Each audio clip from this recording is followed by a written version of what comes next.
I'm with Diane from Wavra Farms, who's one of our vendors here at Subaru Garden Dayz. And so Diane, you always have beautiful baskets and lots of color, so I know that you're going to have baskets here today. We're going to have lots of different baskets today. So this is one of our larger baskets. This is the 16-inch.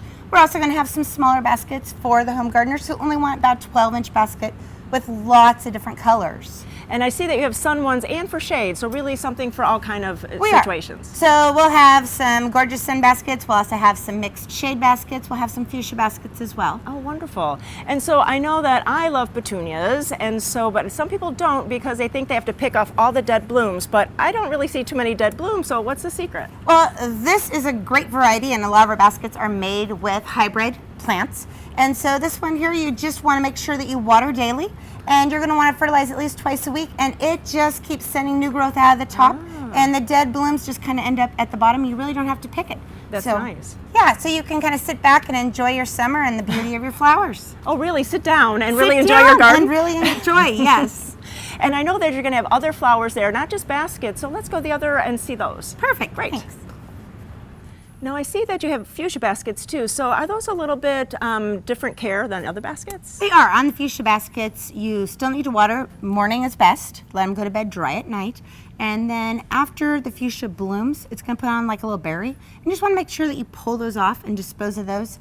It just keeps the fuchsia blooming and looking much healthier. And then fertilizer, how about, talk about that again? So on fertilizer on fuchsias, you really only want to do about once a week on your fuchsia basket. Okay. Otherwise, it just pushes too much foliage and not enough blooms. Petunia baskets, you want to do twice a week. They are heavy feeders, so a little bit different watering on those. Oh, excellent. And so not only will you have baskets, but you're going to have other container kind of plants, because it's not too late to do containers. It's not. We've got a lot of people that are wanting some stuff for their yards before graduations and for holidays and barbecues coming up. So we're going to bring in some 4-inch product as well. All right. So we're going to bring in some great looking begonias this year. Beautiful. And so the fun thing about the begonias that we carry is they will either go full sun or full shade. Whoa. So that way really you can mix them in with your million bells, you can do a shade basket with them, kind of whatever you want.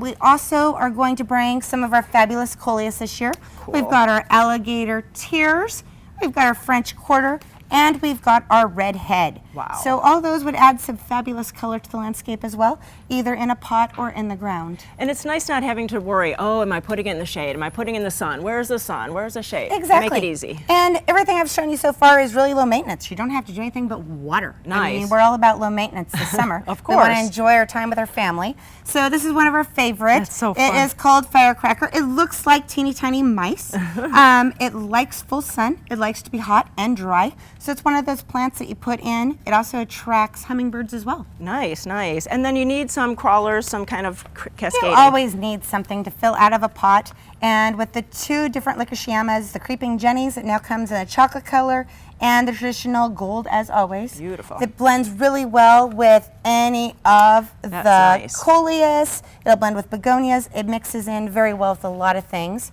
And you can't forget the little million bell petunias, the miniatures. This is a favorite of a lot of our customers just because you don't have to deadhead. Nice, There's no picking at these. Perfect. They look great in the flower bed. They're great in a basket. You can do a container pot, super easy with a spike. We also like our petunias. This is Pink Sky.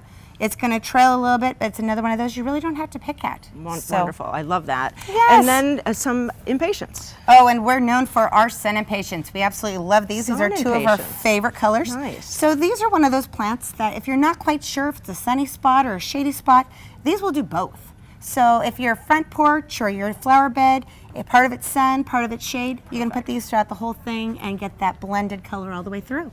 Well, you've heard all about this lovely color. You have to come out to Subaru Garden Dayz today, and you can come and see Diane and get some beautiful plants. Thanks so much. Thank you.